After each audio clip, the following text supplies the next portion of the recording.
Hello everybody and welcome to the second video in the first section. And in this video we're going to be looking at the common misconceptions and myths regarding the deep web or the dark net or dark web. So let's get started.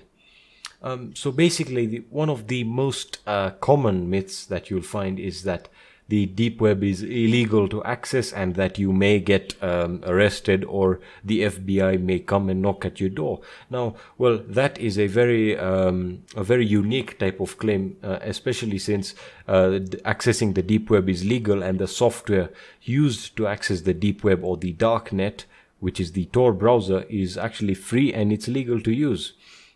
The only thing is that the police are trying to track down, or the FBI or any law enforcement agency are tracking down people who are doing malicious things on the deep web.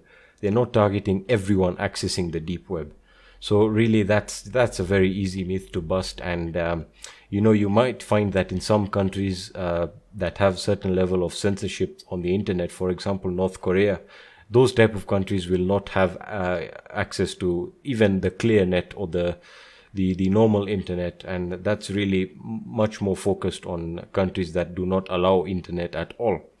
Now the second myth is that it is dangerous to access, in the sense that it's more risky and there's a higher chance that your system will be infected.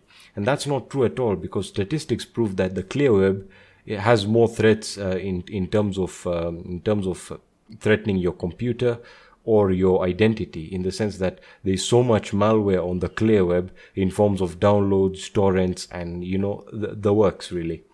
So the third one is that you will be targeted or hacked, and that the risk of you being hacked is very high. Now the deep web, as I said, every part of the internet has its advantages and disadvantages. Now the deep web is only dangerous on certain malicious websites, certain sites that you may visit if you have the wrong intent. And as I've mentioned before, it's all about the sites that you visit. If you visit a dangerous site, then the risk of you being hacked gets higher. So it really is up to you and whether or not you want to get hacked.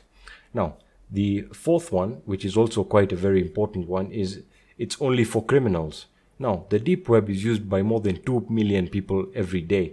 And almost all of these people use it for communication and anonymity. For example, it's used by journalists who want to basically post stories or post whatever information that they have anonymously. So really, the deep web is used for good. It's not like it's not. Now, I think this is one of the most interesting ones. It's the fifth one, and that the fact that red rooms are real or red rooms exist. Now, if you guys don't know what red rooms are basically websites that will provide a live stream to a murder of a human being. Now, that may seem very vile, but there's no evidence to say that these red rooms exist. And I'm going to explain to you why they can't exist, technically speaking.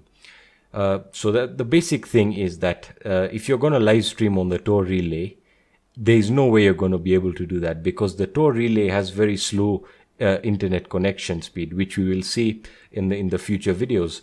But basically the speed is so slow because the traffic is routed through the Tor relays. So you really can't live stream. Even at the lowest quality of video, it will be unplayable or unwatchable. So for that reason, red rooms aren't real, and there isn't evidence to support that. So the last one is that most of the sites are basically scary or malicious in nature. And that is absolutely not true, because if you look at the deep web through statistical analysis, you will see that about 60% of the websites on the deep web through an audit are more information driven websites. For example, 20% of the sites are blogs and forums. 40% of the sites have basically information and are carrying information on them. The other sites that we see, the malicious sites that, for example, are selling drugs and or counterfeiting money and legal documents, those are very few. I think about 3% of the time you will find them, and most of them aren't really malicious and are just fakes created by people to rob you of your money. So that's basically it for this video, guys. If you have any questions or you have anything you want to ask me, just let me know in the Q&A section of the course. Thank you so much for watching.